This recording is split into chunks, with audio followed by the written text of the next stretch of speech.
Pada kesempatan kali ini, saya akan menyampaikan sedikit materi tentang konsep dasar pendidikan konsumen. Apa aja sih teman-teman yang mencakup konsep dasar pendidikan konsumen? Dalam konsep dasar pendidikan konsumen, membahas diantaranya sebagai berikut. Yang pertama, yaitu definisi tentang konsumsi dan konsumen.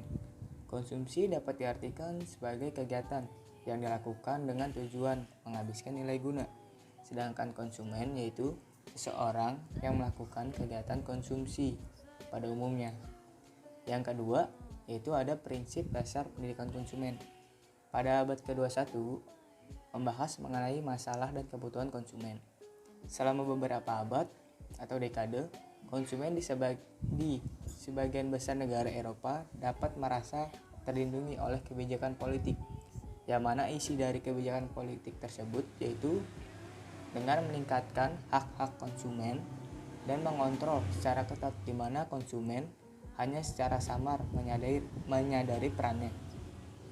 Namun, seiring berjalannya waktu, konsumen dihadapi oleh masalah serius di mana mereka harus menunjukkan kompetensi yang memungkinkan mereka untuk bertindak sebagai konsumen yang sadar akan perannya. Yang ketiga, itu ada tujuan edukasi kepada konsumen.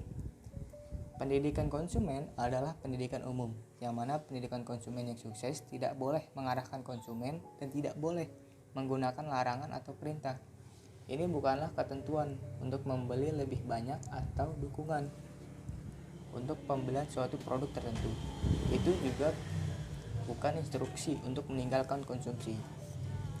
Ini adalah bagian penting dari pendidikan umum yang membantu konsumen membuat keputusan secara sadar untuk menetapkan prioritas, membentuk kehidupan sehari-hari secara berkelanjutan, dan menggunakan sumber daya yang ada dengan berhati-hati. Yang keempat ada pendidikan konsumen yang sukses. Pada pembahasan ini terdapat poin-poin penting seperti elemen pendidikan konsumen yang sukses, titik fokus keberhasilan pendidikan konsumen, struktur pendidikan konsumen sukses, dan yang terakhir dari pengetahuan menjadi tindakan atau proses mengubah sikap secara sadar. Yang kelima yaitu ada kesulitan pendidikan konsumen. Pendidikan konsumen sebenarnya bukan bidang pendidikan yang banyak diminati.